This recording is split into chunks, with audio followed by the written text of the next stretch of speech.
okufuna ekyokulya kyetwandiise metabolism. Tugenda kati mu iron sulfide world. Tukyali mu myaka gyadda, tuli mu kwekenneenya. Era obulamu obwo obusooka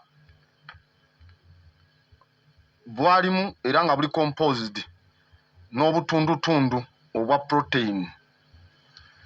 Kati amino acids ezo zibanga bloka ezizimba okusimba proteins, kuba fenna proteins tuzeetaaga, era nga zisobola mu mbeera esobola okuba nga eri prebiotic, etali nnuŋŋamu bungi kubeeramu bulungi, nti eri conducive kiri awo. Bukutulwamu obutundutundu obutini obuyitibwa peptides, oba ze tujja okuyita polymers eza amino acids. Kati ezo peptides oba obutundutundu obutini bwe bukolanga ekirungo ekirungi ekiddukanya ebyetaaga okukolebwa mu mubiri, it is a catalyst, kyanguya. Experiment endala ezaakolebwa mu 1997 ne ziraga nti amino acids zino oba amino acids n'obutundutundu obwo obwa peptide bisobola okuba nga biforminga bivaamu naddala singa wabaawo carbon dioxide. Amino acids ne peptides okuzifuna nga tezibaddeewo zisobola okufunibwa mu kifo kasita wabaawo carbon monoxide, nga waliwo hydrogen sulfide ewamu ne iron sulfide ne nickel sulfide, nga iron sulfide ne nickel sulfide bye bikolanga ekirungo ekiddusa, catalyst. Kati ng'olina carbon monoxide ne hydrogen sulfide, kasita obigatta iron sulfide nga mwali, jjukira tuli mu birungo ebiri mu mayinja, mu nsi, mu ttaka. Kasita obigatta oba ogenda kuleeta amino acids ozikole ne peptides, building blocks eza protein ne mu mubiri. Muntegeera? Era step ezisingira ddala okuzikola okuggyamu ebirungo bino kiba kyetaaga okwokya kw'obudde oba kye tujja oyita temperatures ebbugumu erigendera ddala mu degrees nga 100 Celsius, ezo ziba 212 mu Fahrenheit. Era ng'okwo kwetaagako ne pressure entinitini eba yeetaaga okunyigiriza, okusindiikiriza n'okubuguma okwo. Jjukira ensi gye tuli mu kwogerako yajja nga lwali lutokoto, mayinja nga gasaanuusiddwa bbugumu n'etandika kuwola buwozi, okukola olububi lw'eno waggulu, okuwola wansi gyo wasigala wakyaliyo omuliro munda ewamu. Kati mu nkola eyo nga waliwo temperatures degrees 100 ne pressure, jjukira zibadde nga plates zino zitambula zeetomere, neetomera eri n'eno kola cratoni bu planet buli obutini. Kati pressure eba yeetaaga eyo esangibwa kati mu biseera by'ennaku zino wansi kasitoka kilometers 7 ze miles 4.3 ng'oyingidde mu njazi mu ttaka. Kati eyo pressure bwetyo yereeta okuba nga ye yeetaaga n'okufoominga. Jjukira planet esse bwetyo efoominga bino ebizito nga bigwamu, ebitini nga bidda waggulu webityo. So ekyo kyekikulaga nti kati awo waliwo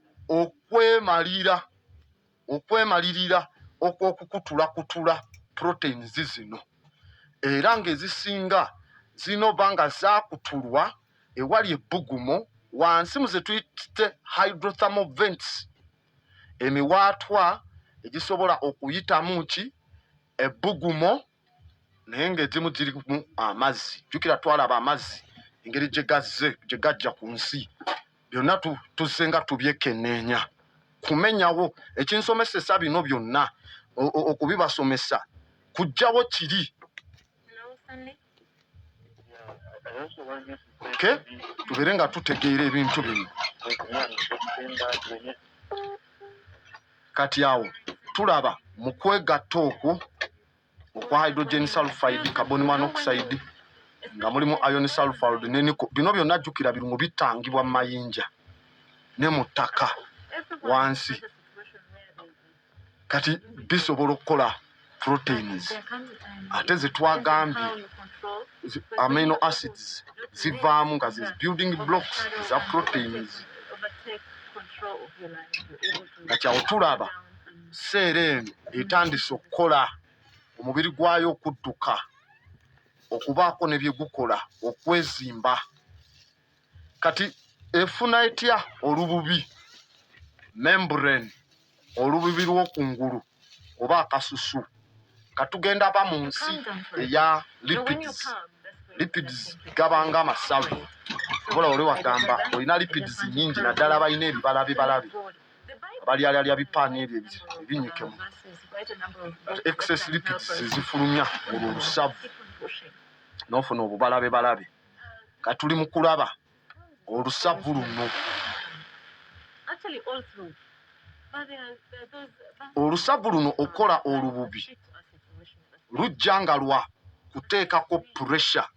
Pressure eri we yateekamu enyigiriza nga reaction zigenda mu maaso, kyaleetera okuteekawo olububi. Olububi luno lukolebwa era mu birungo. For example, kankuwe ng'ekyokulabirako. Bw'oba oyoza engoye ne sabbuuni,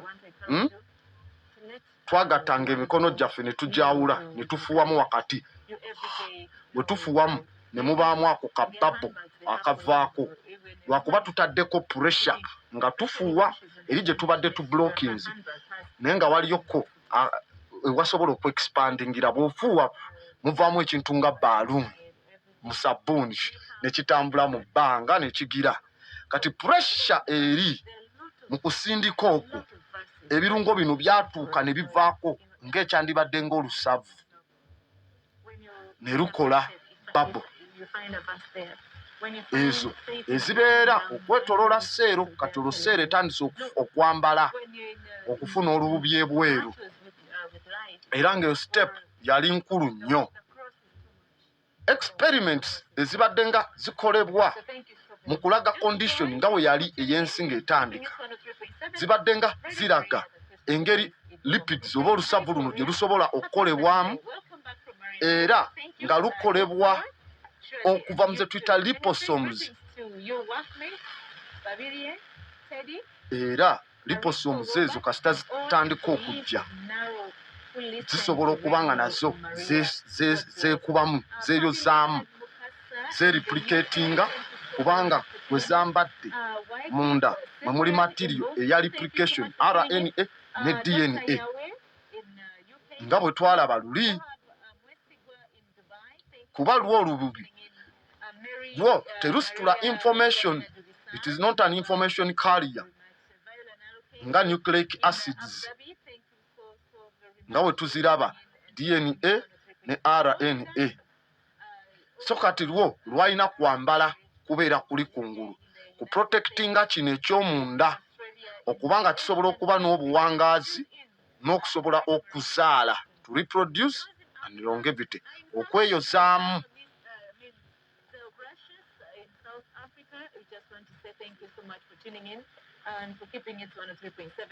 Seero yaffe emaze ofuna olububi era tugirina.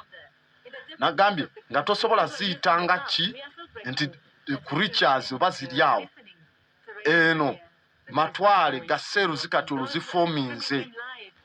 Twalaba DNA engeri gye yajjamu, twalaba RNA, byonna. Ataaliko tetusobola kuddirayo mabega, onoonya bunoonyi katambi n'ogenda n'otula n'okawuliza emirundi gyonna gy'oyagala ewuwo. Katulina kye tuyita last universal ancestor, jjajja waffe ow'oku nsi asembayo eri mu bali ab'edda eyasooka. Era zino cells obutafaali obwo zaali nnyingi naye waliwo line emu eyasurvivinga era eriwo. Obujulizi obuvaayo ne bunnyonnyola what we call phylogenetic evidence ejja nga babala genes z'ebintu byonna ebiriko ku nsi n'okuddayo ku byekenneenya seeruzi zino kika ki okuddayo paka kuzedda kulaga nti last universal ancestor eyalinga jjajja mu baasooka oba bali abaasembayo ku butafaali obwavaamu obulamu balaga seeruzi ezo zaaliwo mu biseera ebya Archean Ion oba tojjukira Ion kyeki mu kusaasidde oba ebyo byonna nagamba tusome nga tugenda mu maaso. Kitegeeza awo gyali myaka nga obuwumbi busatu egyeri myaka obuwumbi busatu n'obukadde 5 3.5 billion years last universal ancestor life olwetandise okubeerawo ku nsi not created. So eno seero esembayo last universal ancestor ye jjajja w'obulamu bwonna ku nsi obuliwo kati bwonna nte njovu miti mbwa bibe biki eyo seera eyo ekika ekyo ekyaddayo emyaka obuwumbi busatu n'obukadde 5 era nga kika kya seero ze tuyita prokaryote cell oba ze tujoyita prokaryotic cell PROKARYOT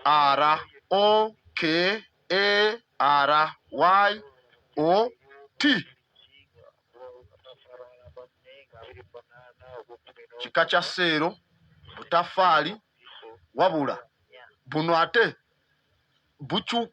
kati bwaffe bwatuka ne bukyuka naye nga buno bwe bwasookawo prokaryotic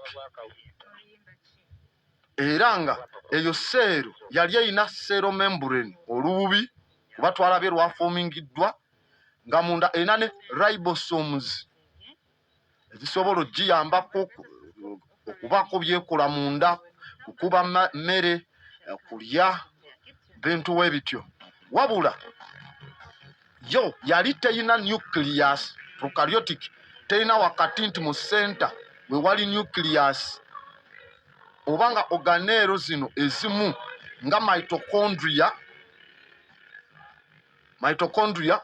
mu bisolo mu bantu ebeera mu seero munda egiyamba ekyo ekiringa ekyoto kya body cell okuba emmere yo yali tezirina ezo organelles tuzita organelles ezibeera mu seero munda wekiba oba kyandibadde nga kikoola oba ki mu bimera chloroplasts zezikolanga ekyoto ekya seero eno prokaryote yali tezirina naye nga seero zino ze tulina kati obutafaali obwo body cells nga ze tulina yali ekozesa DNA okukola koodi zaayo eza genetic codes okutambuza okwekubyamu okugira kino okwekubyamu for replication n'oli obutafaali bwo butini bwekubisizaamu T4 cells B lymphocytes biki ebyo weebityo kati ng'erina DNA okuba ne koodi ey'endagabuntu oba ey'endaga buwangiro bwayo ng'ate erina ne RNA ribonucleic acid nga eyo RNA yekolanga office messenger yetambuza message information yegitransferinga era n'okumenyaamenya ekirungo kiri ekya protein okukifunamu ekyokulya protein synthesis nga erina ne enzymes okuddukanya ebyo ebiba bikoleddwa mu yo reaction zeyagala okukola kati enzymes nga zikolanga catalysts kubanga olwedde twalabye okufunamu emabega okufuna liposomes ne lipids ng'etaddewo olububi luno ne tulaba engeri y'okufoominga ofuna amino acids ezizimba protein nga carbon monoxide ne hydrogen sulfide byegasse nga kati iron sulfide ne nickel sulfide bye bikoze nga catalyst ekitegeeza ebyo bye birungo ebiri kadino mu kukola kye tuyita enzyme zonna ze tulina. Mbeera bwetyo era olw'ensonga eyo lwakuba seeruzi zino nnyingi nezitandika okuwanyisiganya n'okukyukamu. Embeera y'obudde nga bw'ekyuka nga nazo zikyuka, planet bw'ekyukamu wano nga nazo bwe zikyukamu wano. Kyova olaba naawe oba wano ng'oli muddugavu bulungi, bwe tukutwalako n'obeera for example nga mu Canada ewali omuzira, kasana tekaliyo bulungi, otandika okuvaako langi ku lususu n'otandika okwerukirira, oba melanin aweddeko, oba tokyamwetaaga kuba teriyo musana ng'olina ku protectinga bagamba gayi kasikini alinga ava e Bulaaya. Mu mbeera bwetyo kubanga condition zikyuse naawe okyuse, kati nazo nga condition we zikyuka nazo zikyuka, eza saidi eno ne zikyuka ezeeno ate naddemu neetereera ewalala kubanga kyatwalanga budde. Kati ku lw'ensonga eyo kwe kutandika okugabanya eno yegasse n'eno n'eno n'eri okola koloni, bwe zeegatte wamu kwe kukola kye tuyita lateral gene transfer. Eno neewanyisiganya kyerina mu eno n'eno neewanyisiganya kyerina mu eno n'eno. Kati we ziwanyisiganya ogenda okwesanga ng'eziddako teziringa ko ziri original. Eno erina kyefunye ku eno n'eri ku kino n'eno ku eno, ne zitandika okukyuka. Kati oyo ye last universal ancestor. Ne tutakomaawo ne tugenda mu kiseera ekiyitibwa Proterozoic Eon. Eon ezo tetujja kwerabira, abagamba twazisoma ziri nnya. Twasoma Hadean Eon ey'emyaka obuwumbi 4 n'ekitundu paka ku buwumbi 4. Ne tugenda ku Archean Eon, agamba eriwo giyita Hadean lwali lutokoto mwe bajja katonda wa underground abagiriki bayita Hades. Ne tudda mu Archean okuva ku 4 billion years paka ku 2.5 billion years. Okay, omwo mwe twalabira prokaryotes ne zijja, era ne tujjukira continent ezaaliwo biseera ebyo. Nagamba continent eya Ur, continent eya Varbara, VAALBARA, n'eyitibwa Kenoland, KENORLAND.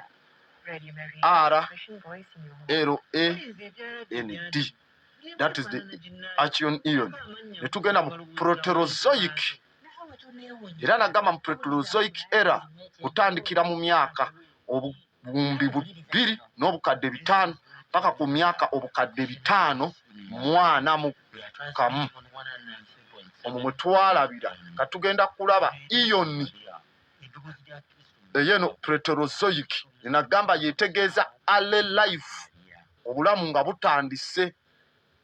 Mutwalabira tujja kusoma eukaryotic cells ze tulina kati bwe zajja, multicellular organisms, ebintu ebirina cells ennyingi ez'enjawulo, olasikerenkayima, korenkayima cells bwe zityo, bacteria n'ebirala. Omwo mwe twalaba mujja ba mu continent ya Colombia, eya Rodinia ne Panotia. Era twagamba kasita tuva ku Proterozoic tujja genda ku Phanerozoic. Kati Phanerozoic Eon yeyeeva ku myaka obukadde 541 paka olwaleero. Eyo gye tujja okusanga obulamu obuli complex. Tulabe vertebrates nga bwe zajja okudominatinga ocean ne ku ttaka. Tulabe kye bayita Cambrian explosion. Tulabe Pangea ng'evaamu n'efuna Laurasia ne Gondwanaland planet says bwe zityo ezo. Tulabe ne extinctions eziriwo. Tulabe ku modern animals n'abantu ababulijjo mu eyo Phanerozoic okuva ku myaka obukadde 541. Kati tugenze mu Proterozoic.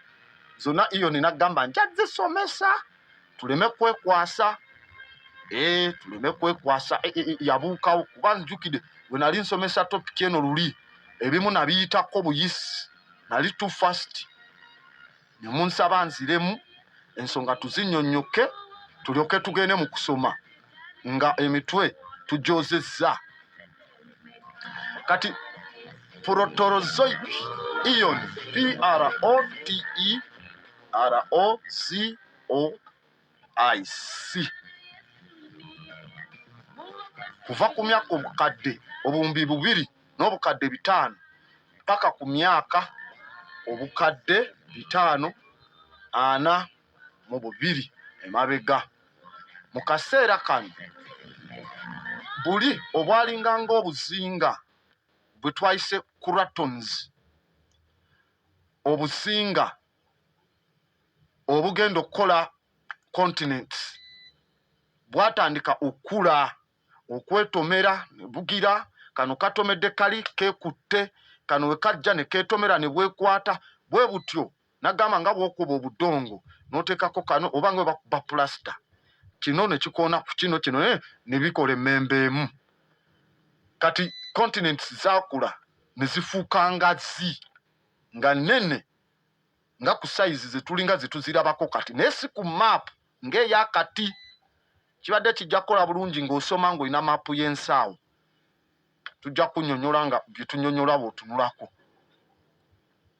kati enkyuka ey'ebbanga okuba nga lifuna oxygen omukka guno gwe tussa munda yali nkola nnuŋŋamu nnyo era nga yali ya mugaso obulamu ne butandika okula okuva mu prokaryotic cells ziri zetulabye eziri primitive ne bujja mu eukaryotic kati zetulina EUKARYOTES zetulina ne cell forms endala ennyingi okuba ebintu bina ebika bya cells ebiwerako kati proterozoic ye yalabira ddala akaseera aka ice age ezibika ensi zetuyita snowball earth nga yonna ebikiddwa omuzira era oluvannyuma lwa snowball earth eyo ensi nga yonna ate ebukiddwa omuzira ku myaka ng'obukadde 600 enkyuka n'enkula y'obulamu ku nsi yadduka ku sipiidi ya yiriyiri era nga wetutuukira ku myaka 580 ebyobukadde 580 million years twagenda mweyitibwa Ediacaran biota era omwo mwe mwava Cambrian explosion ey'okufuna ebintu ebingi bisolo binyonyi biki biwuka byonna mu ioni eyo eyitibwa proterozoic ioni okay kati katugende ku oxygen kuba kati tugenda mu proterozoic ion katugisomeremu munda twekeneenye katugenze ku oxygen omukka revolution yagwo guno era tuba tujja kusoma ku byenjawulo bwe tutunula in fact fossil ezisimiddwa eziddayo okutulaga ez'obulamu ku nsi mu biseera bya Archean bazita stromatolites they are lithified stromatolites era zisangibwa ku shores eza lake emanyikiddwa nga Thetis mu Western Australia oba Western Australia lake Thetis THETIS zo baziyita stromatolites STROMATOLITES kumbeera bwetyo era waliwo ekimanyikiddwa nga banded ion formation mayinja gano engeri gye geegattamu ion engeri gye yeegattamu bwe bagaasa amayinja ago gavaayo ne gatulaga era bwe baaso ejjinja eryo nga bagasimye okuva mu ttaka leeya oba bw'otuukamu n'olaba mulyo masekati ng'olyasizaamu waliwo obubanga obuyitamu obulayini kati aka red leyeye ya red bwe bagisimamu ye representinga d oxygen we yali available d oxygen we yaliwo ku nsi kuno ewalire era mu mayinja ago gakulaga agaaliwo nga oxygen taliiwo ne oxygen nga waali era ng'agasinga agamu bagasimye mu kiyitibwa Barberton Greenstone Belt mu South Africa. Barberton Greenstone Belt mu South Africa. Kati tuli ku oxygen revolution ya jatya. Obuseruzi buno obwasooka bwasobolanga okufuna amaanyi n'emmere nga bugijja mu mbeera eyo yeebwetooloddeawo mu kifo kye bulimu obutafaali obwo. Era bwakozesanga enkola gye tumanyi nga ey'okuba nga avunza kye tuyita fermentation. Zibanga kukozesanga okuvunza nga lwaki fermentation okukutula compound zino oba ebyokulya ebiri complex ebizibu kati nga obikutula bifuuke obutundutundu obwangu okuliibwa obutafaali buno ng'ate okozesa amaanyi matini ate amaanyi gojjeemu ng'omaze oliya biri by'okutudde obutafaali buno nga bugenda gakozesa ate okukula n'okuzaala. Kati bwakolanga fermentation osooka kuvunza bwe kivunda kiba kigonda nga kiri nga bw'olaba nga tugenda kukola omwenge tonto oba okufumba ne walagi embidde ne tusooka tuziziika ne zibeerayo eyo kubanga fermentation eno esobola kubaawo mu environment gye tuyita anaerobic oba mu kifo omutayita mukka nga tewali oxygen erina kuba oxygen free.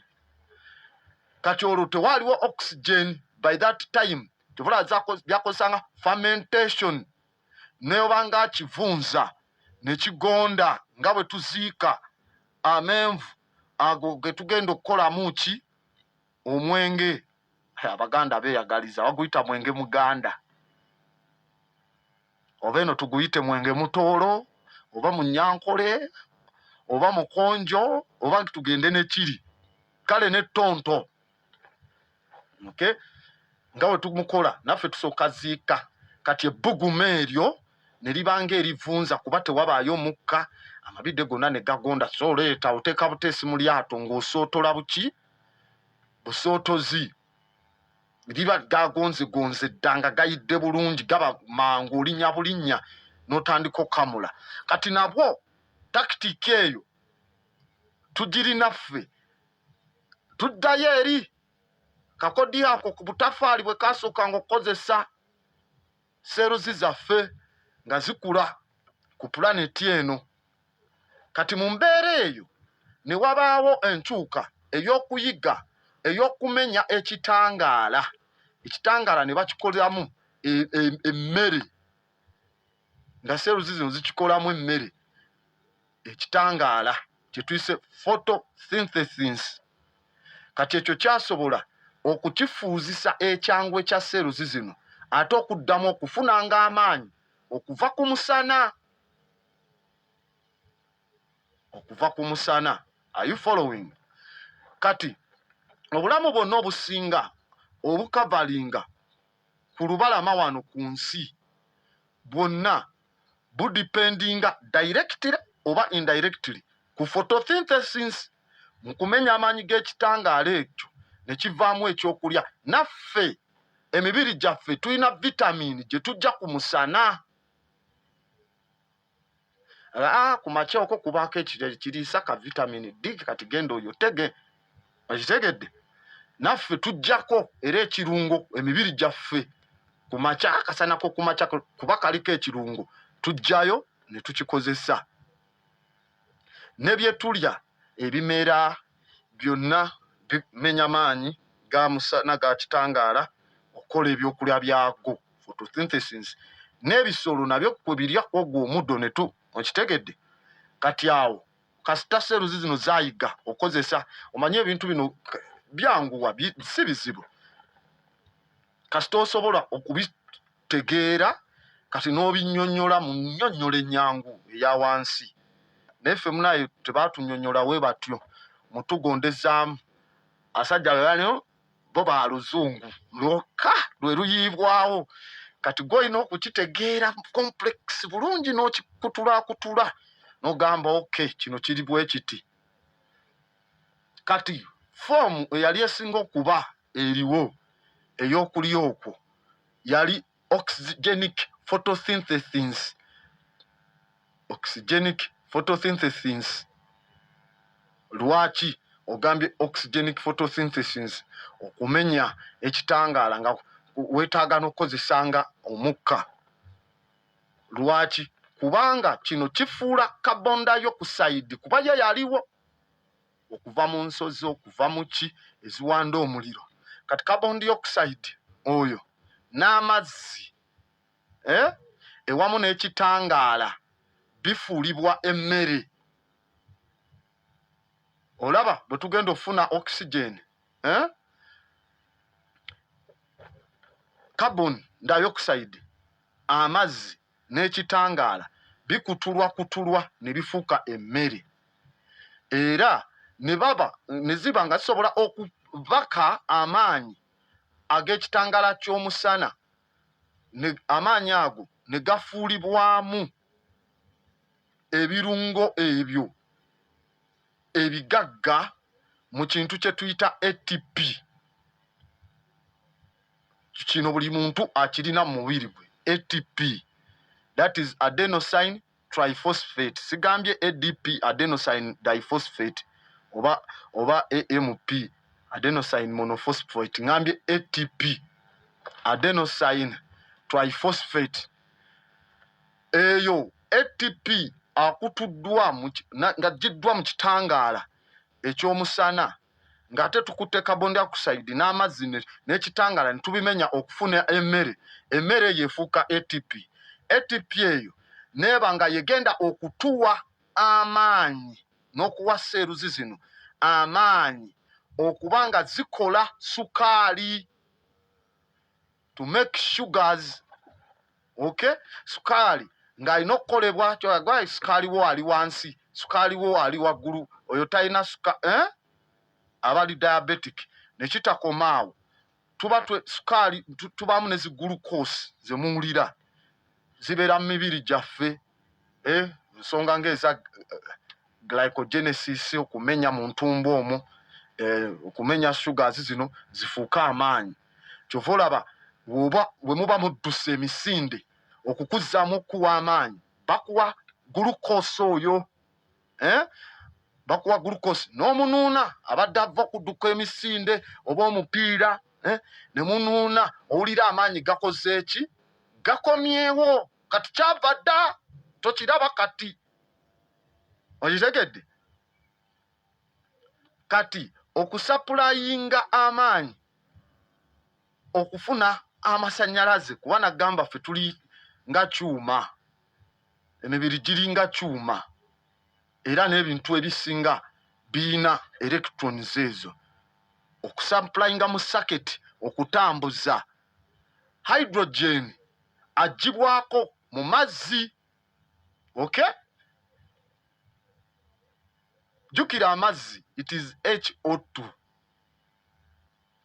hydrogen ne oxygen oba H2O ne molecules eza oxygen naye nga oxygen oyo teyali mu bbanga nga we tumulina ali mu mazzi gwe tuyita dissolved kati okusupplyinga electron circuit eno hydrogen agibwamu mu mazzi hydrogen wagibwamu mu mazzi n'agenda n'asupplyinga amaanyi ge nga bw'owulira nti bomu gye baasuula ku Hiroshima atomic bomb it was an hydrogen bomb bakozesa hydrogen kati hydrogen asupplyinga positive charge n'amaanyi mu electrons zino hydrogen tugambye aline mu mazzi kati mu mazzi hydrogen agibwamu n'agenda n'asupplyinga munda mu cells kati kitegeeza oxygen n'asigalawo nga waste product kuba yetagenze kubaako kyakola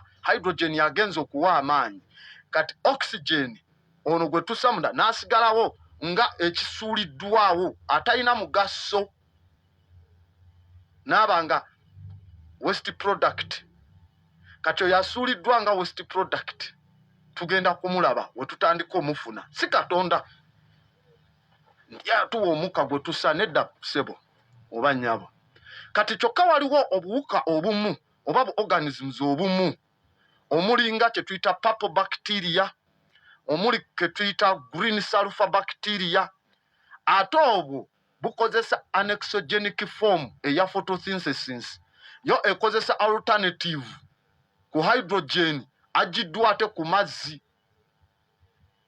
n'abeeranga donor electron donor era buno bwe buti bu purple bacteria green sulfur ate bwo obukyusa hydrogen ne bumufuulanga donor obwo example zaabo gamba okufunanga donor bukola hydrogen sulfide sulfur ne ion ne bijja ne byegatta kati obu organism obu tubuyita extremophile organisms extremophile kati obwo bayita extremophile organisms obwo bubeera mu mbeera y'obudde etabeerekekamu nga obubeeramu obwo organism bwe bubeeranga mu hot springs mu bitagata mu kitagata mu hot spring ezo era nga bwe bubeeramu hydrothermal vents ziri ezireeta ebbugumo ate nga liri mu mazzi olutokoto olwo okulaga nti wansi wakola ki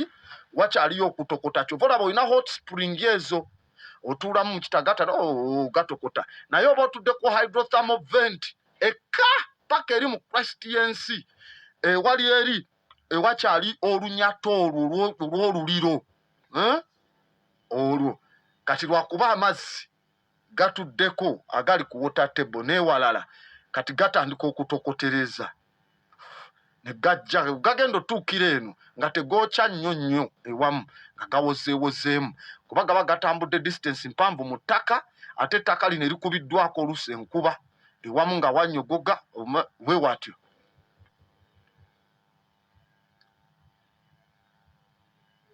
okay. Kati oxygen tumulaba asigadde nga waste product ekitegeeza organism wali ne zibeera nga mu kumenya emmere mu photosynthesis nga tezimwetaaga era tugenda okwekenneenya bwe tuti nga oxygen atandise naye okutandika okwapiyalinga oyo asigadde nga waste product atandika okuba nga agenda mu bbanga kuva ku myaka obuwumbi 3 n'obukadde 2 oxygen nga atandika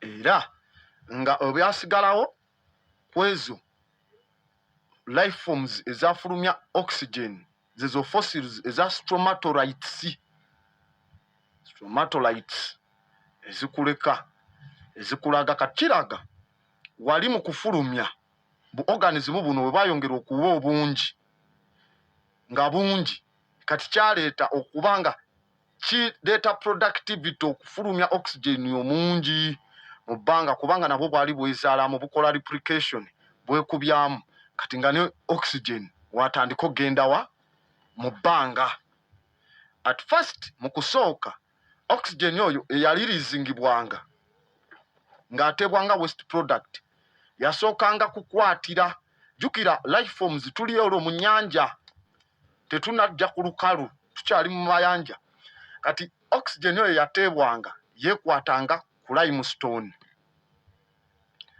teweerabira limestone kyekimukola waba organisms obwo bwe bupama bwe bufulumya oba waste product ewamu nabwo oba obumu nga bufudde bwe bukola limestone ate nagamba empitambi eyo efuluma ate walala ekola ng'ekijimusa okay.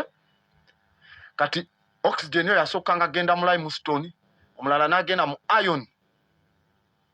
Mu iron kirungo kya mu ttaka kiri era mu mayinja ne mu minerals endala. Era nga okugenda okuteeka oxygen mu iron kyaleetera okuteekawo layers ez'akasaayi oba eza red mu strata z'enjazi ezo we zisimibwa mu ttaka. Layers ezo oba ennyiriri, lino ettaka lya luno, lino lya mwaka guli, lino kadde kuliri, lino we watyo. Ezo geological strata kati ekyo kye tuyita banded iron formation. Banded iron formation. Era nga oyo iron eyafunanga oxygen yajjawo mu bungi ennyo mu biseera ebiyitibwa Silurian period. Silurian period masekati g'emyaka obuwumbi 2,500 obuwumbi 2 n'obukadde 5 paka myaka obuwumbi 2 n'obukadde 3. Period ya myaka bukadde 2 miramba 200 million years. Kati awo betulimu abategeera in the 7 days of creation, please emitwe gyammwe wano temujja bisobola, mugende ewalala. Ate oba wasigalira nga tomanyi we twatandikira tobuuza. Okyolina obuuza akatambi nkafuna ntya, ogende otuule owulirize. Kati mu biseera oxygen ono ng'agenze ku minerals ezimu iron wa ng'ali mu kuzi oxidizinga ezaali exposed ng'amaze zonna kumpi ozijjuza. Mineral ezo zifunyemu oxygen ayingiddemu akoze reaction. Oxygen n'atandika ate kati awo okwambuka okudda mu bwengula kubanga takyayina wagenda. N'atandika accumulatinga mu atmosphere mu bwengula. Newankubadde buli sseera eno yali efulumya amount ntene nnyo eya oxygen, naye bwe zeegatta kubanga nnyingi ne ziba nnyingi ku nsi okumala obudde obungi for millions and millions of earth n'efuna eggulu lino lye tulina atmosphere ye current state. So kyekyo bwe tutyo planet earth we yafuna kye tuyita earth's third atmosphere.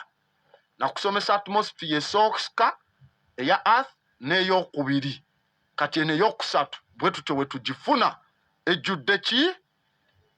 Oxygen. Kati oxygen yono omu yasobola okusikibwa ng'asikibwa ennimi eziva ku musana kye tuyita solar ultraviolet radiation. Bw'asikibwa atuuka n'abaako wakwatira waggulu. Watuuka waggulu eyo n'akwatirayo afoominga kye tuyita ozone. Afoominga ozone webeerayo waggulu n'ateekawo kaleeya era akali kumpi ne upper part eya atmosphere ke tuyita ozone layer. Oxygen n'atuwa ozone layer waggulu mu bbanga. Kati ozone layer n'etandika okusika era ne kati ekyasika ennamba ewerako eya radiation eri ultraviolet eva ku musana. Edda eyayitangamu direct ku atmosphere nga tewaliwo kigikwata. Kati oxygen atuteereddewo security waggulu mu bbanga. Wateekawo security waggulu mu bbanga eya ozone layer ne kireetera obutafaali buno obuli wansi okuvaayo ne mu mayanja ne butandika okolonizinga. Budde mu hydrothermal vents butandise okolonizinga ku lubalama mu nnyanja wansi ku seabed. Bwe buva ku seabed butandika okusaasaana. Bwe busaasaana mu mayanja wansi ennyanja etuuka n'eba ng'erina weegattira n'olukalu. Kati ne butandika okujja ne ku lukalu. Ennyanja ewedde kwe kujja ku lukalu. Kwe kutandika seeruzi zino okujja ku lukalu. Nga tewaliwo ozone layer, ultraviolet radiation yajjanga nekuba direct ku nnyanja ng'ekuba ne ku ttaka. Era kyandireese levels ez'enkyukakyuka mutation singa seeruzi zino zaali exposed. Ne ozone emaze oteekebwawo olwa oxygen organisms zino ze bituwadde. kati kaseera kakweyagala tewakyali radiation eyokya era photosynthesis okumenya ekitangaala okifunamu ekyokulya kyalina ate impact endala obadde okimanyi oxygen ate yali wabutwa yali toxic at first era nga obulamu obwasooka okuvaayo obumu bwasobola okufa kubanga level za oxygen gye zayongera okuba ennyingi kubanga bo bubadde eri nga tebumumanyidde bulungi obumu bwe bwamusanga oxygen n'asobola okubutta mu kye tuyita the oxygen catastrophe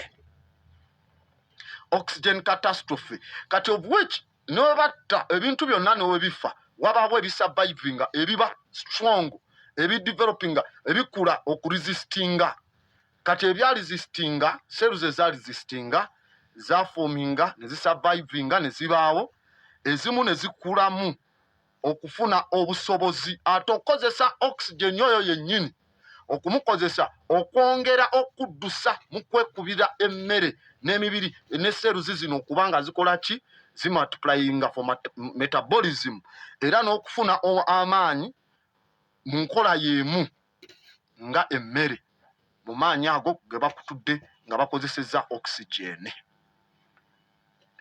kati planet efunye atmosphere eno gye tulabako mu biseera ebyo tugenze ku snowball earth ensi nga yonna ekutte omuzira kubanga nagambye era oba gye tugenda okusomamu tuli mu Proterozoic eon byonna tujja bisomamu ebyalimu snowball earth ebaawo etya omusana nga gwamaze dda okikola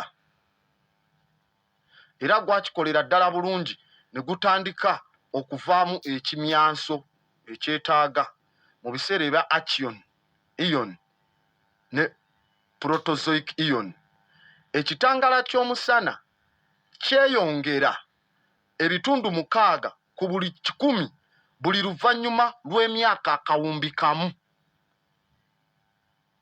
nkiddemu ekyo ekitangala ky'omusana n'okwayakayakana okumyansamyansa kweyongera ebitundu 6 ku buli 100 buli luvannyuma lw'emyaka akawumbi kamu 1 billion years so ku lw'ensonga eyo ensi yatandika okufuna akabugumu okuva ku musana mu biseera ebya Proterozoic eon wabula earth yali tefuuse ate warm wadde akabugumu kajja earth teyafuna bugumu limala wabula okusinziira ku records eziri geological ziraga nti earth yatandika ate okulinga mu biseera nga tutandika Proterozoic eon eno waliwo deposits eza balaafu omukadde w'oku nsi ze tuyita glacial deposits ezisangibwa mu South Africa ziddayo emyaka obuwumbi 2 n'obukadde 2 mu kaseera ako okusinziira ku bujulizi bwe tuyita paleomagnetic evidence tubwekenneenya mu byasigalira ne tusoma ne poles nga bwe zitambula kyokka we twekenneenya mu biseera ebyo deposits ezo we ziri by that time ekyo ekifo ekiri mu South Africa kyalina kuba nga kiri ku ttaka erilocated kumpi ne equator kati oba mu biseera ebyo kyekyali ku equator jukira continent zino zeetomera eno n'egenda eno n'etambula eno n'eva mu position eno zitambula naye nga gitwala myaka bukadde na bukadde kati kiraga ebitundu ebyali awo by then olwo maapu y'ensi tenafuuka nnungi ng'eno gye tulaba nga gye tukuba kyenjagala oteeke mu bwongo oyinza kugamba ate South Africa ate ng'eri ekya ku equator ettaka terinakutulwamu kontinenti zino nga bw'ozimanyi kyova olaba bwedda zenjogerako ziva rubara ziki toziwuliranga okay zino zaffe kusinzira ku stratas ez'ensi nga bwe yatandika era n'olw'ensonga eyo ebiseera ebyo ebya balaafu omungi ennyo okukwata ku nsi bye biyitibwa Huronian glaciation. Huronian, Huronian glaciation, glaciation,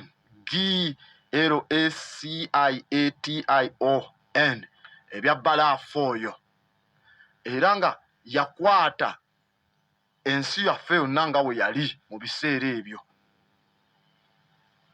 Naye okukwata kwa balaafu tekwatandikirawo nti yonna ekutte lumu. Kutandika kuva ku poles ziri South Pole ne North Pole paka nga balaafu oyo asembera oba ice paka mu biseera ebiri mu masekkati ku nsi ewandibadde nga equator. Kati Huronian ice age eno ekyagireeta lwa kwongera kwa oxygen mu bbanga. Kati oxygen gyakoma ng'ogenda mu bbanga n'aleetera okukendeeza ku methane tumuwandiika CH4, n'akendeeza ku methane eyali mu bwengula nagwo mukka. Methane mukka gwa tabu, is a greenhouse gas. Ekimu egifulumizibwa ago agakolerera ago ag'abazungu egyo emikka egyonoona obwengula, methane. Naye nga waliwo oxygen n'agatta mu methane, biriyakitinga oxygen weegatta mu methane, biriyakitinga ng'emikka egyo gyegasse ne bifominga ne bikolamu ate ki? Carbon dioxide. Kati carbon dioxide si w'amaanyi nnyo, it's a less effective greenhouse gas, si wa tabu nnyo nga giri. Kati oxygen ali free we yasigalawo nga ali available mungi mu bwengula. Concentration eya methane nga we tumulabye, nga we nkugambye, nekendeera mpola era ne kibeera nga kiteekawo ate ekikolwa ekyokulemesa ate ebbugumo erimala okuva ku musana okudda wansi, kuba methane is not greenhouse gas, takyaliwo, bamukutudde mu carbon dioxide. Kati nga kitegeeza nti n'omuki nga kiraga nti n'omu n'ebbugumo erina okujja lisanze ate oxygen era nga heat flow ekendedde okuva ku musana, kuba nagambye gweyongera ebitundu 6 ku buli 100 buli luvannyuma lwa myaka kawumbi. Kati awo olwo tegunagira nnyo, heat flow nekendeera. Kati era ekigambo ekyo ekya snowball earth ng'ekutte omuzira tukikozesa mu kunnyonnyola ate ice we yaddamu ate era ng'ali extreme mu biseera bye tuyita cryogenian period,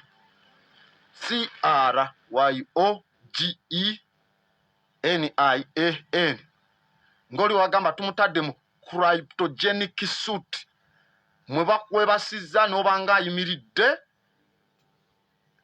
tokula tokola ki tolya you are in cryo. Kati planet yali mu cryogenia, tekuli kitambula nnyo, kiri awo, ice akutte, balaafu akutte. Era nga ebyo ebiseera byali bya mirundi 4, 4 periods eza balaafu oyo ku planet Earth eno, era nga buli emu period yamalanga emyaka obukadde 10 million years. Planet nga yeebase eri mu cryogenia era ng'ekyo kyaliwo masekati gy'emyaka obukadde 750 paka ku myaka obukadde 508 okuva kati. Okay? Mwabawozaako 2020. Oh, this planet nkulu nnyo. Kati mu biseera ebyo eby'amasekati g'emyaka obukadde 750 n'obukadde 580 emabega. Earth yali ekavalingiddwa ice yonna era nga temperature zibalibwa okuba nga zaali negative 50 degrees Celsius, ezo ziba negative 58 mu Fahrenheit. Freezing point ey'okufreezinga kw'okwatisa ice eba 0 Celsius, kati zino zaayitawo ne zigenda ne mu negative 50.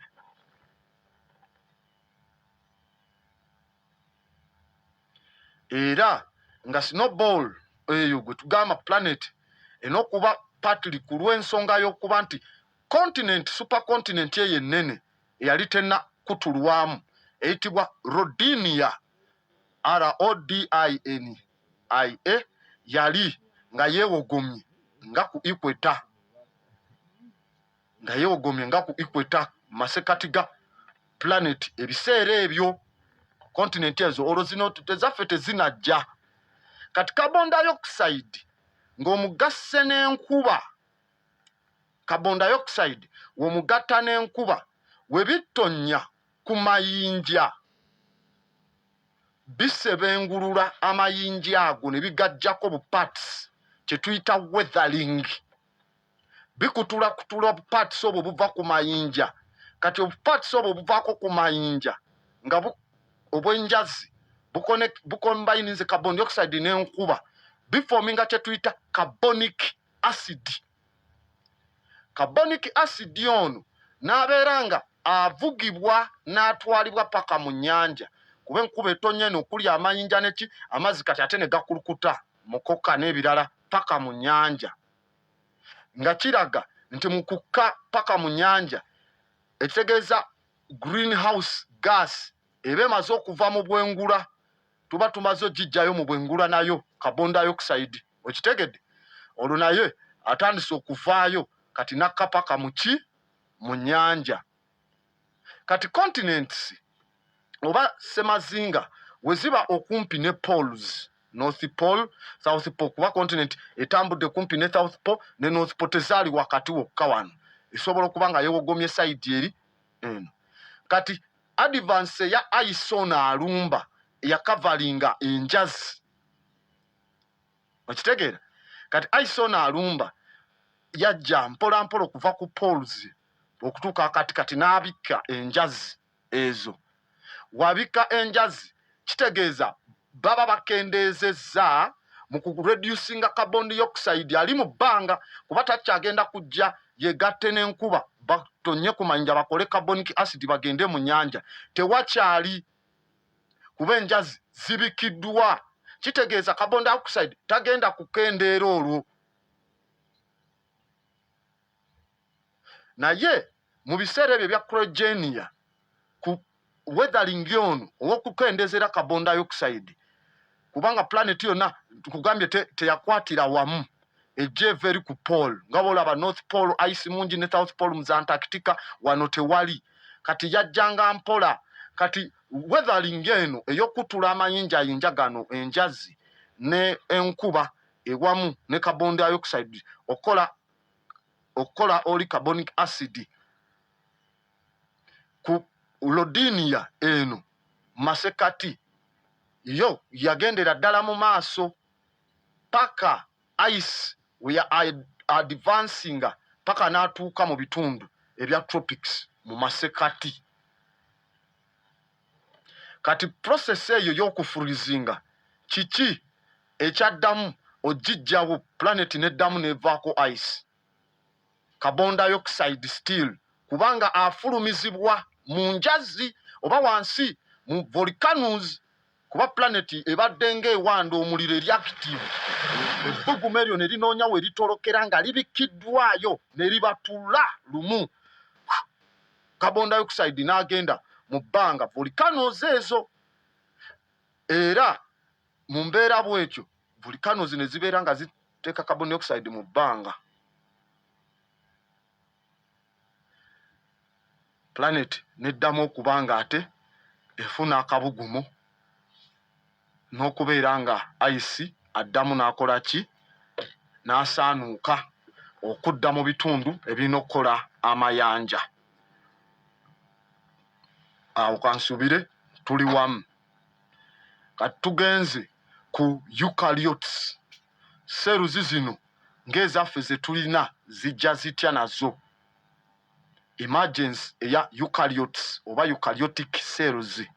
Origin yazo eukaryotes EUKARYOTES.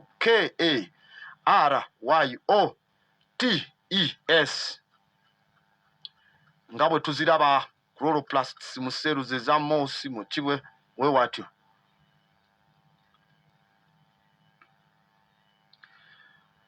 Mu kunnyonnyola okw'ensonga zino kuvayo ne kuteeka ebika oba classes, bakuteeka mu classes 3, domains 3 mu taxonomy. Era nga mu domain ezo tuyina eya bacteria ye yasooka ne splittinga off oba neva okuforminga obulamu obulala.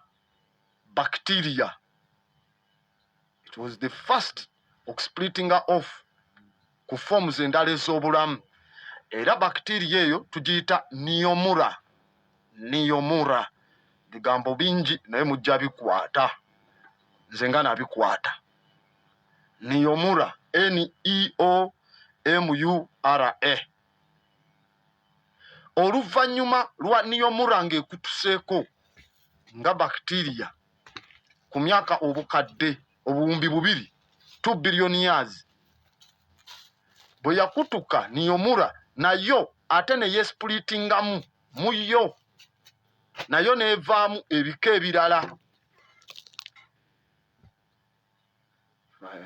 Zulu evaamu eti ebika ebirala ng'osobola ozaala n'amagoya nga oli muddugavu nga ne mukyala wo muddugavu, novaamu n'amagoya different. Kati Neomura nayo yavaamu ebika ebirala ebigivuddemu. Ne muvaamu eyitibwa Archaea, ARCHAEA, ne muvaamu n'eya Eukarya, EUKARYA.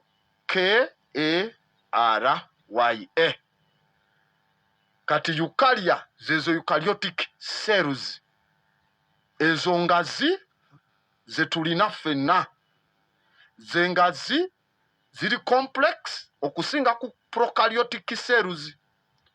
Era zi bacteria ne Archaea eukaryotic zo zizisingako.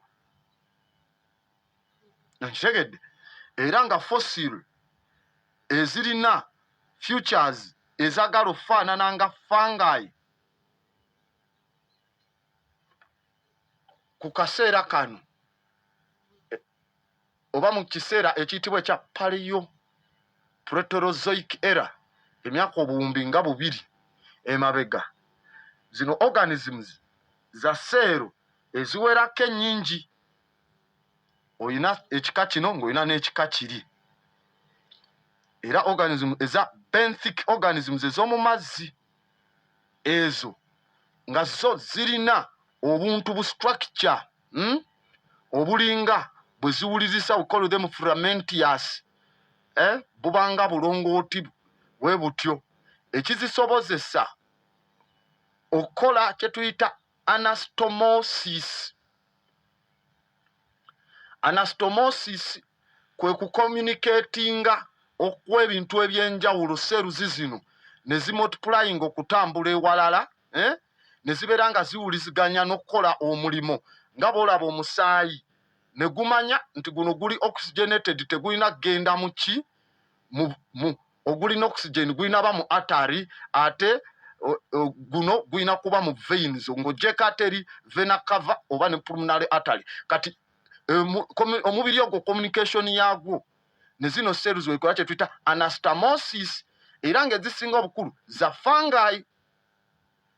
Ogamba zino zicommunicatinga zitya? Njagala otunulira omuntu alina oluwumu, asooka kali kamu nga ke kakubye, because it is a fungi, nga ke kamukubye ne bubeera 2 ne bucommunicatinga ne bweyasaamu. Ogenda olaba olususu lwonna, oluba lwonna oba ensingo ng'oluwumu lugenze lumultiplyinga nga lukula kuba zicommunicatinga ne zeezaalamu ne zeekubyamu kwe kubaako nga olinga aliko akatimba ng'eddiba ly'engo ng'olina oluwumu oba amazomba ringworm.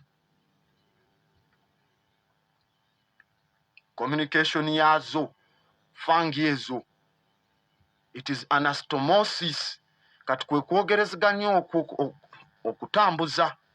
Mu kaseera kano we tusooka okufuna protomitochondrion ekyoto kya seero we tutandika okukifuna mu seeru zeezo gye tuyita mitochondria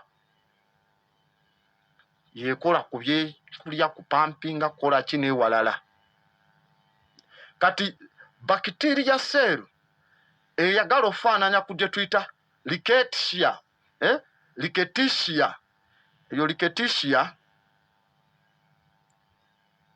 we tugyogerako eyo seero etera kubeera mu bintu ebiruma anthropods ezibitinga for example nga mu nkwa zina rickettsia era bwe kuluma esobola okulwaza kye tuyita typhus fever omusujja bwe gutyo etera beera ne mu biku ab'ensekere enkukunyi that is rickettsia. Kati bwetyo bacteria cell yagala ofaanana awo yasobola okuvaayo eyali esobodde okuevolvinga oba okukyuka nga esobola okutemaatema oxygen n'emukozesa to metabolize oxygen ng'esobola omukozesa seero bwetyo bacteria. Now let me tell you tufuna tutya mitochondria. Bacteria cell yajja ng'esobola okutemaatema oxygen n'emukozesa ng'ekyokulya n'okkula. Yasobola okujja n'eyingira mu seero ennene eri prokaryotic. Olwo njagala kulaga seero zaffe zino ennene ezina nucleus mitochondria zijja zitya. Bacteria cell ziri endala naye ng'esobola metabolizinga oxygen. Yasobola okujja n'eyingira seero ennene eza prokaryotic ziri enkadde. Kati eyo seero ennene yali teyina busobozi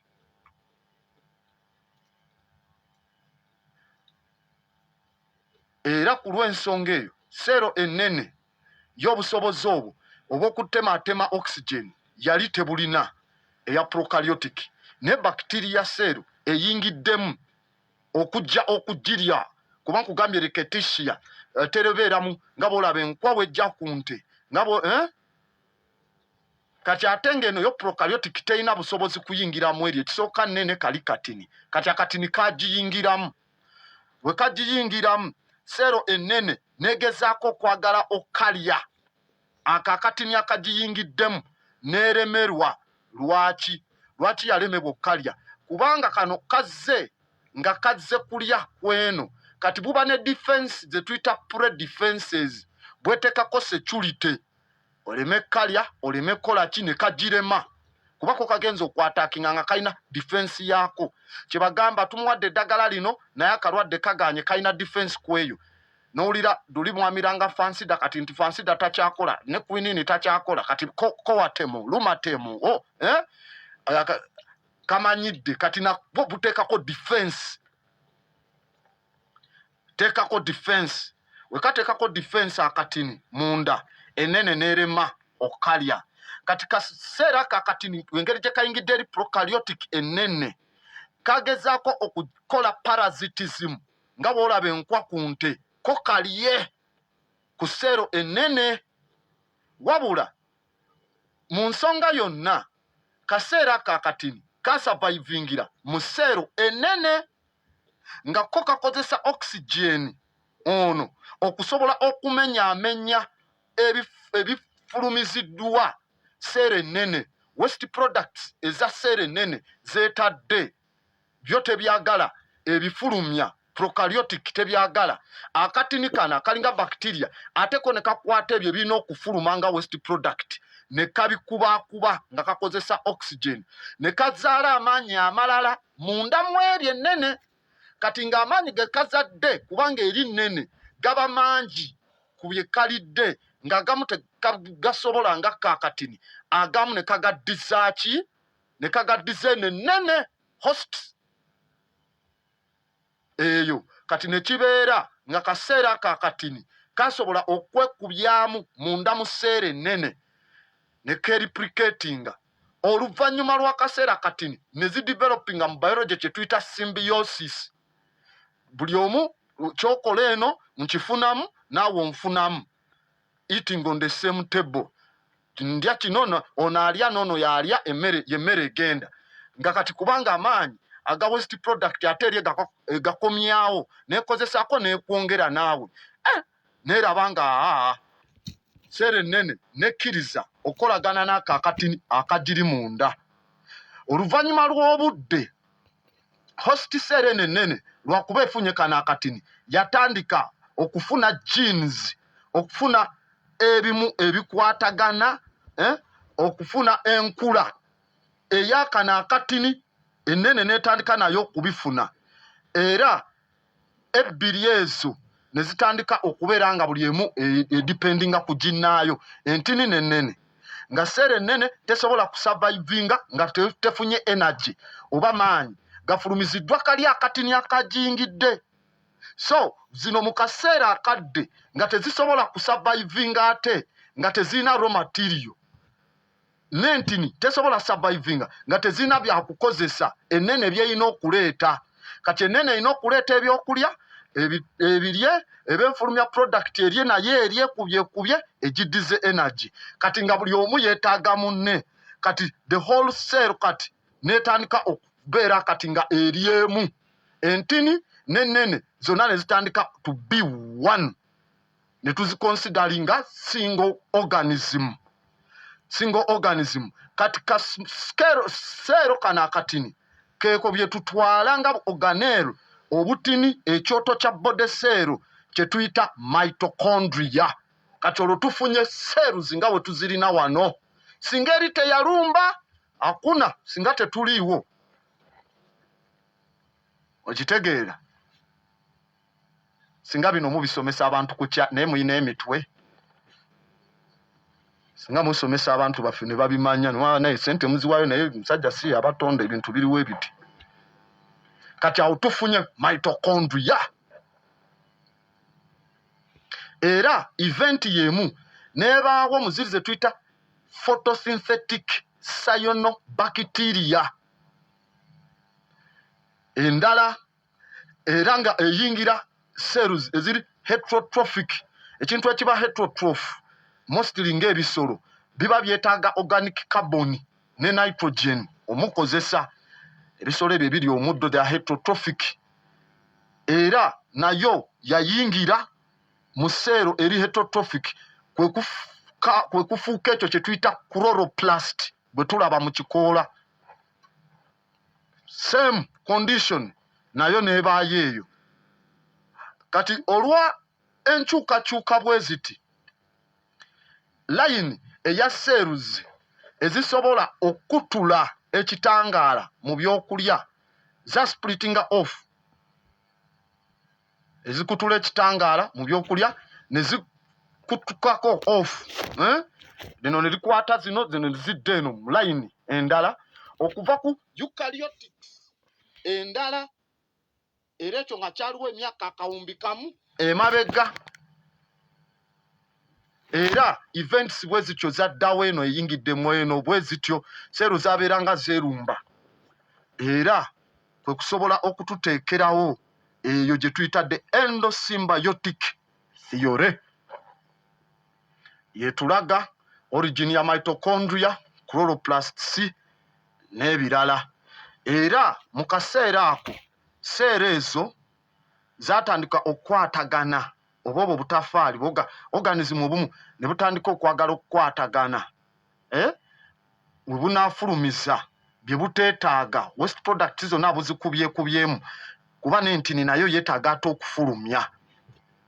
amaanyi egiwadde eri naye yeetaaga ofulumya kati kwe kunoonya bwetandika osindiikiriza ku sayidi wegenda okuteeka okuva eno ate gyeriira eteeka eri emabega weefulumiza kwe kutandika okusindiikirizanga okufunawo omuwaatwa ogw'akatuli ewafulumya kati awo otandikira olaba akakira nga kajja olw'okusindika kuli kusindika byefulumya akakira nga kajja paka wabaayo akatuli nebeera ng'efulumira eyo kati ako ke tuyita flagellum nga olaba spaamu weeba n'akakira ako kewugisa kati akakakira kagenda ziyamba cells okutambula to be very fast n'okutandika okudevelopinga ezimu okuba kubanga buli weesindika etandika okubaako ne weyeekutte kati kwe kutandika okufunako ezandibadde ng'ensali emisale ku sayidi yayo kati egyo emisale gijja kubaako ki gijja kukiyamba nga woolaba ekiwuka okutambuza era egyo emisale kwe kyesikira sikeeru nga woolaba ey'omusota egyo emisale oba okufulumya obwoya obukira okufuna siriya obwoya ku sayidi awe wali emisale n'akakira kwe kutambula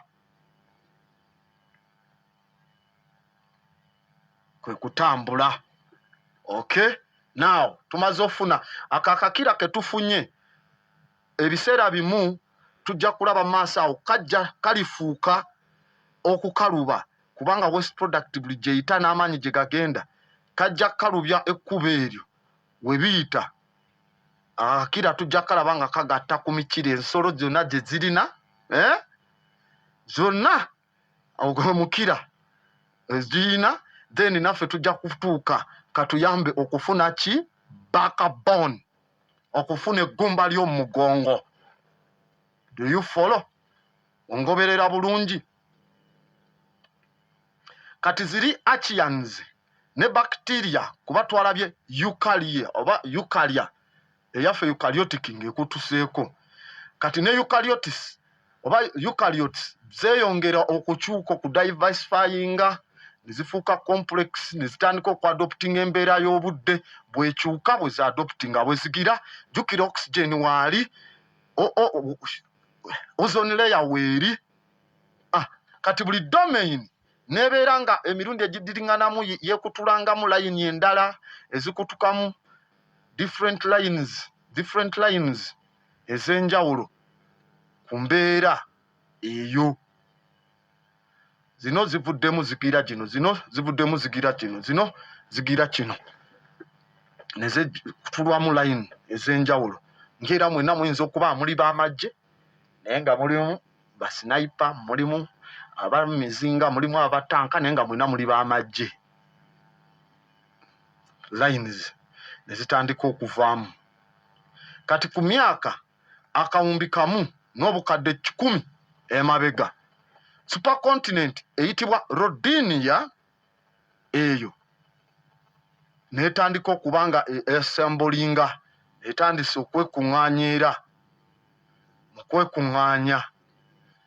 kwekuŋŋaanya okwo tulaba nga lines eza plants eza ebisolo n'eza fangi zaali zamaze dda okusplitinga newankubadde tebyali bisolo tebyali plants by that time, they were cells, zaali zikyali cells naye nga zisplitinze mu bika ebyenjawulo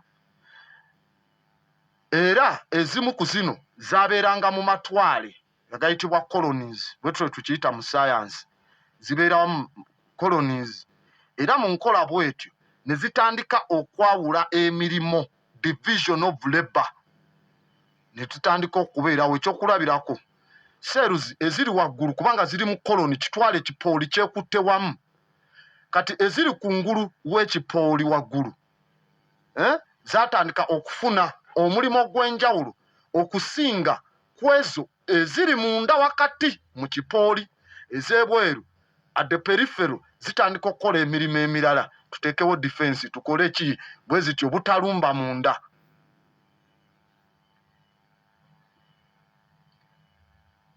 Era ku myaka ng'akawumbi kamu emabega scientifically speaking era ebimera ebirina seeru ennyingi multicellular plants byastandikiraawo okuimaginga ne zitandika okukula okufuuka ebimera era ng'ekyasookawo gye tuyita green algae oba algae enkonge eya kiragala eyo green algae oba algae ALGAE era teri ku nnyanja bw'ogenda mu mazzi ne ku luzzi n'otagisanga ng'enkonge eyo si ggwe oba ogisimbyewo oluzzi mulukola ne mugira amayinja ne musima awo zino enzigi bwe bateeka enkoma nga mulinnya ku muti ne muteekamu ebidomolo kubako n'obwo tuyita kitengejja ku mazzi obwo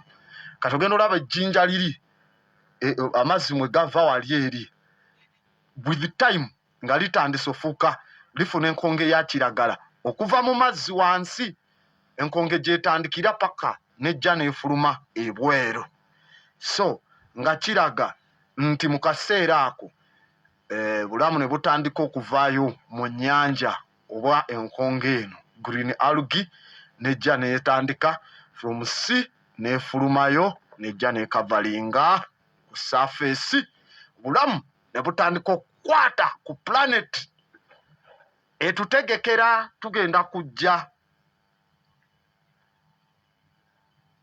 kujja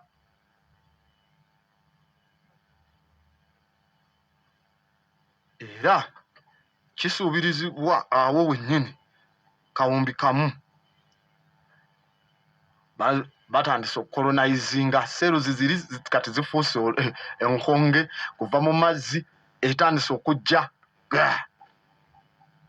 so seeruzi ezo zikyaliyo mu mazzi they are still there ku mazzi gonna gali ku nsi era kyova olaba enkonge eyo ogifunanga so it can take billions of years and millions of years okuvaamu ebirala mu eyo enkonge kuba gwe tosobola wangala kubiraba okitegedde obwaka bwolina omumala obungi 150 omusaayi kwe gukoma tosobola kubiraba kubanga bintu tubala myaka bukadde 10 bukadde 2 bukadde 5 tuli mu buwumbi okitegedde kati ku myaka obukadde 9 tuvuddeyo kati mu buwumbi obukadde 9 awo seeruzi ebintu ebina seeru ezeegasse ez'enjawulo ezina labor division ey'enjawulo zino zikola kuzimba kabiri zino zikola kukuza mu kino zino zikola kiki zino ne zitandika okuba nga zi-evolvinga now these cells tuba tunaatera otandika oziyita animals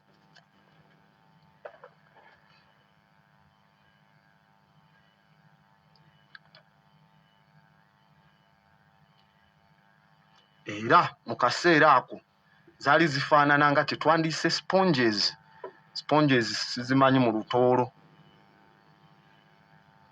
zino ezina tukiyita totipotent cells ekizisobozesa okulemesa organism okwefaanana kati division of labor bwegenda mu maaso kuba zino ezikola kino zezikola ku ekyo kati tezirina kufaanana zikola kiri ekitegeeza zo zirina kusigala nga zikola kino ziri ne zibeera nga zikola kiri ekirala bwe zitandika okugabana emirimu nga kimanyiriddwa mu budde era nga kitambulira mu layini eza organisms ezo kati eziri multicellular zirina cells nnyingi seeru ne zifuuka specialized ne zifuuka za njawulo ne zitandika okuba nga ziri more dependent buli emu esinziira ku ginnaayo okubeerawo seeru ezaali isolated nga tezikolagana zasobola okufa they would die kati wano zirina kuba nzikolera ddala wamu kati kwe kulaba seeru zino zikuza kino zino zitwala kino zino zitwala kino zino zigira kino okitegedde mu mbeera bwetyo okay kati ngenze ku supercontinents mu biseera ebya proterozoic supercontinents ezaaliwo mu biseera ebya Proterozoic. Singa osobola ofuna ekifaananyi n'onoonya kye tuyita reconstruction eya Panotia, tuba mu myaka obukadde 555. Okuzimba buto okwa tectonic plates zino engeri gye zaali zitambula mu myaka egiseewo ebyo emyaka obukadde 205 mu biseera ebyo ebya Cenozoic era ne Mesozoic era ndoza nazo muzijjukira zonna nga ndi ku geological scale nazinnyonnyola. Kati okutunuulira plates ezo n'oziriconstructinga okuddayo ku myaka obukadde 205 kisoboka okukolebwa kasita tuvaayo ne tutandika ofiitinga continent margins ne tubeera nga tulaba ne ku nnyanja wansi magnetic anomalies eza ocean flow mu gayanja ago aganene, nga tulaba ne poles we ziri kati eza magnetism, paleomagnetic poles eneesikawa south pole north pole. Lwaki zino zitunudde mu true north? Lwaki? Ekitegeeza eno ya tiltinga n'ekyuka bweti. Tusobola okubitunuulira, kye nagambye oba ne map otunuulira bulungi, era teriiyo lububi lwa nnyanja wansi luddayo kusinga kati myaka egyo obukadde 205. 205 era okulaga zino paleomagnetic poles zino, eno north pole, eno south pole, eno kino kigendako n'obujulizi obuli geological ng'okutunuulira organic belts ezivaayo ne ziraga ennyanfa eza plate enkadde, era ne kitulaga n'otulaga engabana y'ebisolo n'emiddo egiri awo, flora and fauna. N'ogamba mu Iceland waliyo coal, ekitegeeza yali eri side eno kubanga eri embeera tegisobozesa kufuna coal. N'otunuulira nga bw'otunuulira Brazil, South America, ogireeta bulungi n'efiitinga mu Africa wano wansi bwebba, kwegamba olabira ddala geological fitting eyo ng'ogiraba eno yakutuka wano, eno yava wano. N'olaba India nga yajja n'ekutuka wano ku walinga Somalia. Middle East ogiraba Red Sea ng'egikutudde giggalewo, Arabia yonna eggalewo, olaba nga byefiitinga mu mbeera w'ekyo. Kati ekyo kye kitulaga plates enkadde bwe zityo okubeera nga tukola ki, nga tuzekenneenya, nga tuyita mu byafaayo by'ensi. Wabaddewo akaseera continents zino oba semazi nga we zibadde nga zeetomera ne zeegatta ne zikola supercontinent ennene. Supercontinent ate nayo ennene akaseera ne kabaamu ate era nayo neekutulwa olwogera okutambula kuno okwawa muliro wansi tegukola gusindikiriza eno, era ne tufuna ne continent empya. Bwe tudda ku myaka ng'akabumbi kamu paka ku myaka obukadde 803, continent ettaka erisinga lyali lyegasse wamu nga lirina supercontinent eyitibwa Rodinia, Rodinia. Rodinia eyo yasobola okuba nga naye ekutulwa etomerwa, kano ne katomera eno, olunyanfa ne lubaawo, omuliro ne gukikutulamu ne gwabyawo, nga bw'owulira nti tubadde tubisse manda naye gaabotodde, omuliro gwabotodde mu kyokero waggulu, gaba gagenda fuumuka bufuumuusi. Oba tanuulu bbugumu lyajabizza eno n'egira buloka ne zigira, kati ebbugumu eryo ly'amaanyi lyabya, lyagikutulamu Rodinia. Rodinia nejja n'ekola continent endala mu masekkati ga Proterozoic era oba Ion, continent eyitibwa Nuna, Nuna, ne continent eyitibwa Columbia, Corumb. Oluvannyuma lwa Rodinia ng'ekutuddwamu mu mwaka ogw'obukadde 8 emabega, continents zino zaddamu era ne zikolaka continent akalala akali short lived mu myaka obukadde 505, era nga obwo bwaddako ka continent ako ke bayita Panotia. Continent eyo era eddamu eyitibwa Panotia, P-A-N-N-O-T-I, oba Vendia, V-E-N-D-I-A. Kati evidence eya phase eno ey'okutomera kwa continent kye tuyita continental collusion eyo tugimanyi eyitibwa Pan-African orogeny.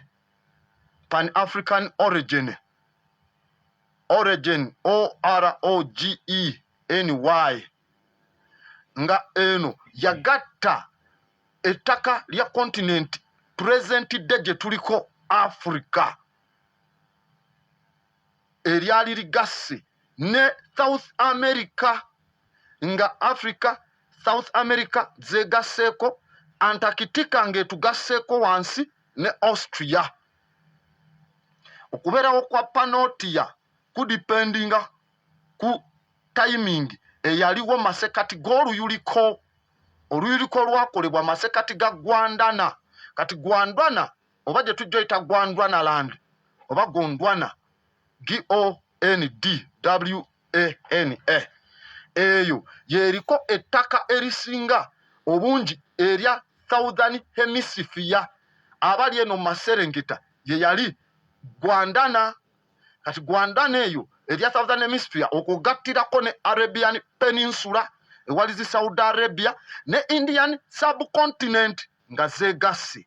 Kati ate waliwo n'endala mu kuyulika okwa Panotia, okuyulika masekati ofuna Gondwana neyitibwa Laurentia, si Laurasia, sinagamba Laurasia, nkyali ku Laurentia, L-A-U-R-E-N-T-I-A. Eyo Laurentia kati ye equivalent ku North America nga we tugiraba, era kiri certain nti ku nkomekerezo ya Proterozoic Eon masses zino eza continent zaali ziri united mu kifo around ku South Pole. Aboti ofuse dictator ku South Pole, ofuse dictator. Dakiika ng'oziridde. Munsonyiwe omanyi wemba nsomesa nze ntambula bwentyo, but I don't need to be sorry. Mbadde ndi mu kusomesa. I'm not a dictator. Kale katusooke tulabe.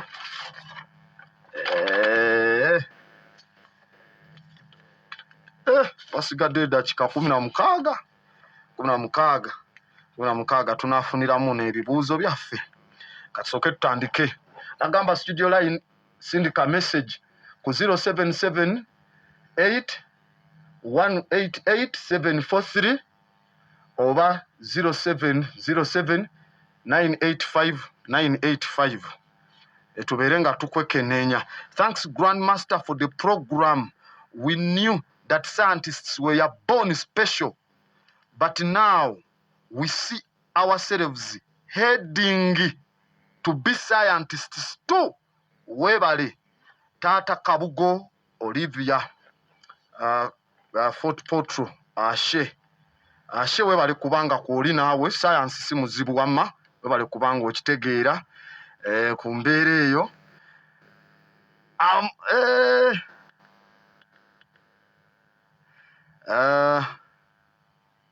Okay, how far with the surgery? Okay, surgery gendera ddala maaso. Hotep Grand Abbot Zulu da West Alali, the great teacher, thanks for emancipating us from mental slavery of the white man's religion. Mutabaruka said, Omumanyi Rasta Mutabaruka said that people are suffering from two different ways, whereby they trust the religious people but get no help from them. Another group are politicians who keep collecting revenue from the public but give few services. We are learning and taking our notes. Wish other classmates We shall be excited. We shall be excited. We shall be excited and happy if we learn spirituality in future. Ashe. Maximum respect, Grand Abbot. All the Ugandan radio frequencies are sweating, bleeding, kneeling down, crying and begging the referee to stop the match because of excessive punishment from the Grandmaster Zulu in the ring of information. In his words, Zulu says, I have to teach them the right. This is Kufu from Chiko. Rabless. Webale kubanga joli Mr. Kufu.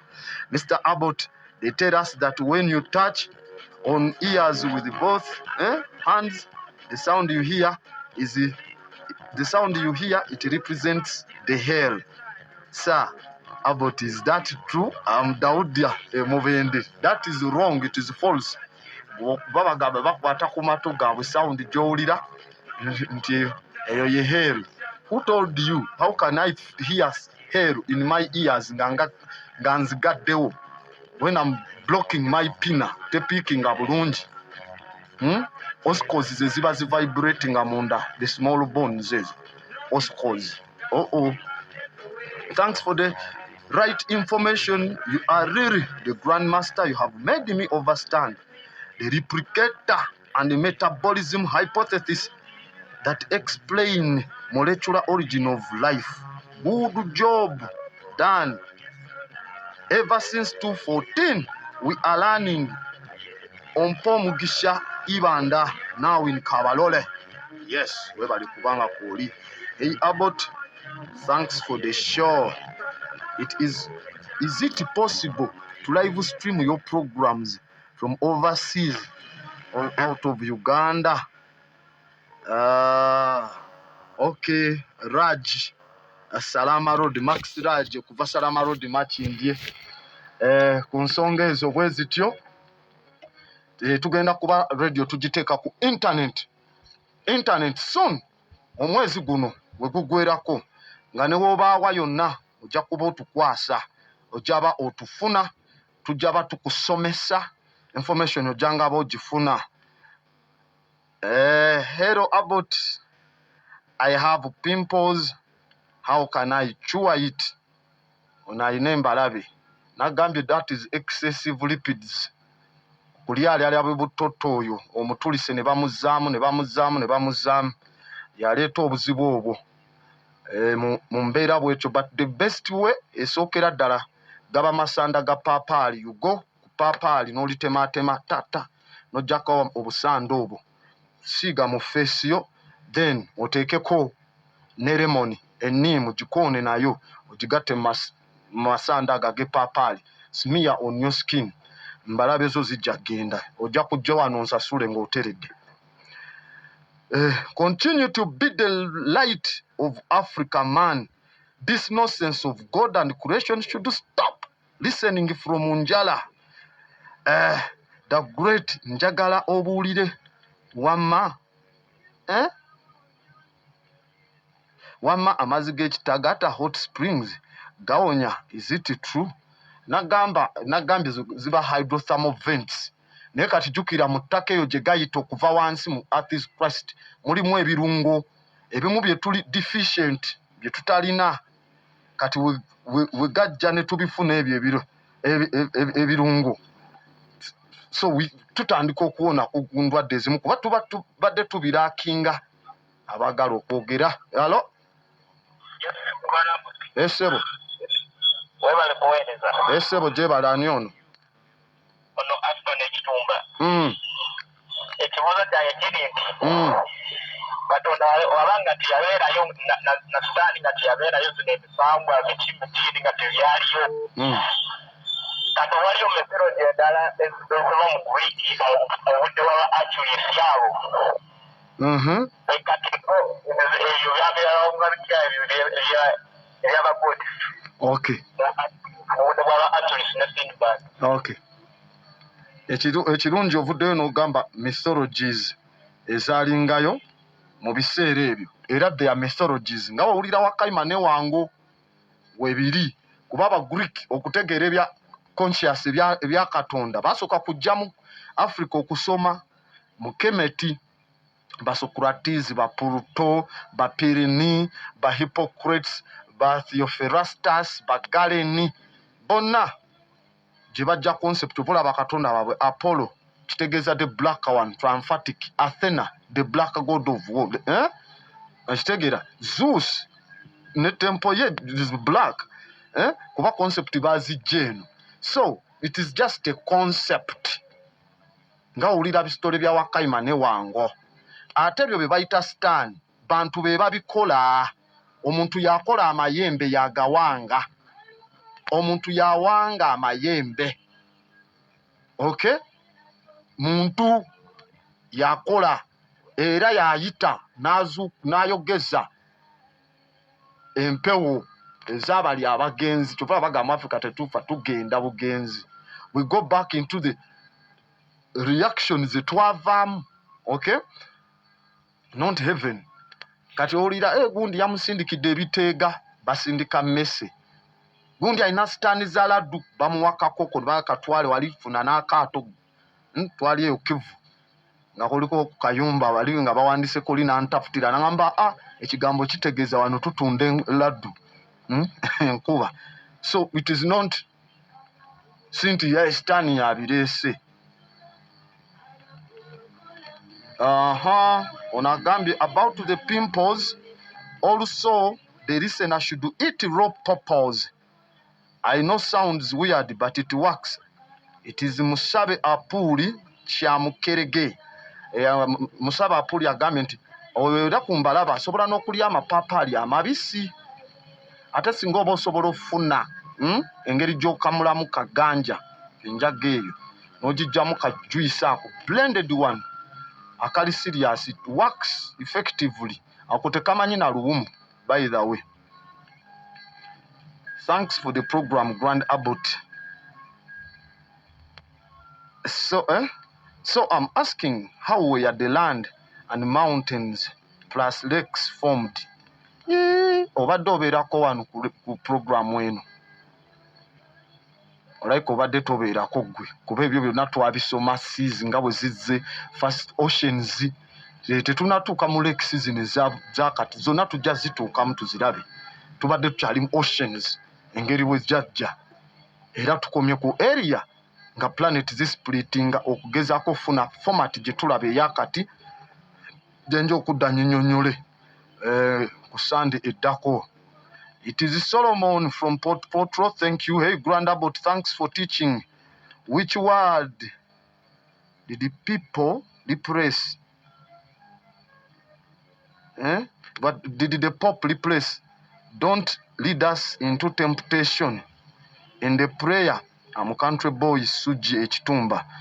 Kigambo ekyo papa kyagala bajjewo totutwala mukemebwa. Don't lead us into temptation. Kyagala bajje mu ssaala papa. Kati olunaamala okikyusa. Zonna Bible ziba nfu. Muddemu mugule empya ezirimu essaala entuufu nti eya Our Father.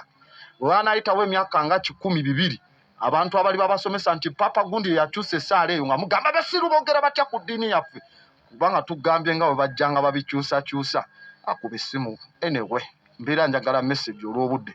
Alo alo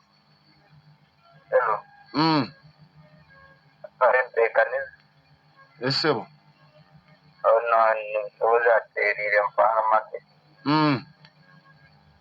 Ompozi ogambireho embarazi ogambulira mu papali ekindi kyekuli. Kale tugambye ku mbalabe osobola kubanga okwata n'otema amasanda g'epaapaali n'ogagattako lemoni enniimu n'oweesiiga. Omukulu omu n'agamba Apuli nti kasitaate olya n'amapaapaali amabisi nago kiyamba okuggyako embalabe ezo. Alo? Ese baani ono? Sonyiwa okukoma ono Aston Ekitumba. Kikyate? Kati gyembuuza nti kati ono pulezidenti omupya gye baalonze mu Amerika muganda wange tetuli mu politics oyo leero ebyo bya mu world matters si mu human planet. Hello Grand Abbott, thanks for enlightening us. This is Kim Hills Kato from Rwengoma. Webali kubanga kuoli Rwengoma. Hello Grand Abbott, thanks for the program. Where did the word Africa come from? And I was of suggestion that you start up a school. This is Katende Frank, aspiring candidate for being a youth councillor for Potro, a city. Wish you was my father for real. Okay. Ajogedde ku nsonga ezo yeesimbye mu Mr. Katende Frank ku nsonga eyo. Africa kuva ku geno gwe bayita Scipios Africanus manyabo kasita bakuba ne bawamba ekifo bakituuma amannya gaabwe Lake Victoria, Queen Elizabeth National Park. Ayiye those elephants has nothing tebalina hocha kati dawo Geno Scipios Africanus wajana ba Africa ngakubye Carthage mu gye bayita Battle of Zama. Awo kwe kutuuma ekifo ekyo erinnya lye Scipios Africanus mu mbeera bwetyo. Naye nga Africa yali eyitibwa Alkiblan oba Tameri, ne baddamu lumu ne bagiyitako yonna Ethiopia. Weebale nnyo musomesa Abbott, weebale kusomesa gwanga, tusiima nnyo okutubangula bambi. Nsaba onsindikireko namba yo eya Airtel gyembeera MTN terina bulungi network. Nina kube nsomesaako ku by'osomesa byonna, ate ssebo nja kwetaaganga ku buwabuzi bwo. Amushabani ekitumba nkwagala okufa obufi. Namba eri ku Shabani, genda ku Facebook page yange bagita Grand Abbott mu capital letter, ojja giraba ku Grand Abbott tutor oba master. Enamba eyo kweri yeri ne ku WhatsApp tujja batwogerezeganya. Grand Abbott, this is Mwesige Inimbarara. My question is about the truth on the jigsaw puzzle and why South Americans are a little black. Kubaba people abasokayo mu America bali batugavu ba Olmecs, black people ne bajja ne bakola civilization ez'aba Mayans ne ba Aztec. Bana abazungu bagendayo vanyuma lwa 1492 Christopher Columbus nga asimbudde ne batukayo mu 903. That's how they went and stole that continent, the whites. Hello Grand Abbott, thanks for the program. Is it true that excessive lipids lead to smelly feet? And if it is true, how is it treated? Okuleta moba lipids ezisinga okuleta ebigere nga biwunya, but ebigere okuwunya oyo kabootongo era abasinga bamulina, just byetaaga kujjanjaba bujjanjabi. Kyekiwunyisa omubiri abaamu nkwawa kuwunya nga togezeta oli ayinza oba nga ne waabinaaba atya n'akola atya bigira. It is kabootongo. But dakika ziweddeyo. The great oli wakabi nnyo Afande Innocent mu hot barracks. Wama omuntu asobola okufuuka embwa oba pusi tekisoboka. Babitulimbanga Museveni afuuka embwa ne pusi olwo ebyenda bigendewa n'omutima, ekibumba kye kigendewa, where can bones ze amagumba ge gagendewa, tasobola. Okay, weebale nnyo musomesa Abbott, weebale kusomesa gwanga, tusiima nnyo okutubangula. Okay, nawe tumaze okufuna where everything is so in the world. Why everything is so in the world? Badge from Chitumba, because you've messed up the world. You've refused to be good citizens. Simanyi kyo badde otegeeza naye obugamba embeera gye tulimu naddala ffe tuganya okufuuka Abafirika nga bwe twali. Hello Grandmaster Tembo from Karugutu. So how did the SDL region emerge? Because they say it is the right region. Is it true? Still no still non-existent theories. Still non-existent theories, my brother. See, nkugambye all those religions, I reject them. They are not true. Era abafounding baazo, bamemba bazifoundinga, bonna they are there for gains. Kutufunamu bufunyi, but not kuyamba.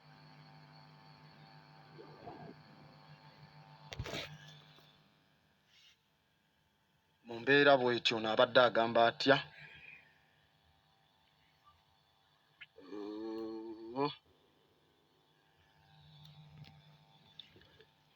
Okay. About Zulu, you mean those dogs come as sent spiritual spies on the issue of a fund from Hoti? Hey, bamanyi ozigira as spies. Nagamba system yaba 7th day Ellen G. White yagitandika, by the way. Yawandiika ebiwandiiko ebyo ebya theology ya 7th day ebyenjawulo, Trinity, infallible scriptures n'ebirala. Balina ze bayita kosha, mateeka g'emmere bazitanga kosha bwe zityo. Era kati pulezidenti waabwe ye Ted N.C. Wilson, naye nga kwaliko Ellen G. White, Joseph Bates, James White, J.N. Andrew. Olirako erinnya White, you think they can have anything good? Era basooka na kulwana kufuna ddiini eyo gye bayita Battle of Creek mu Michigan, USA. Emyaka kumpi 157 emabega nga 21 Ogwokutaano 1863. Okay. Sawa zaffe zigenze minga anaatera. Our mythologies correct, they are not. They are just myth. Tebiriiwo.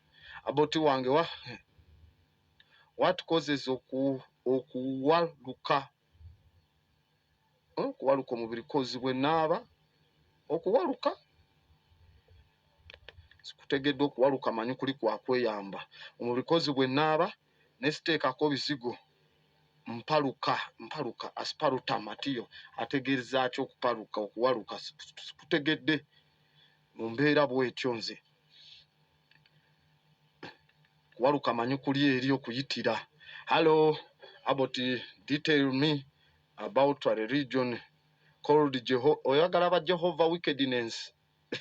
Linda nga tukomyewo kamala osomesa eno zonna nja kujja zonna, and when I come in a stealthy manner. Tujja kuba tubaviira.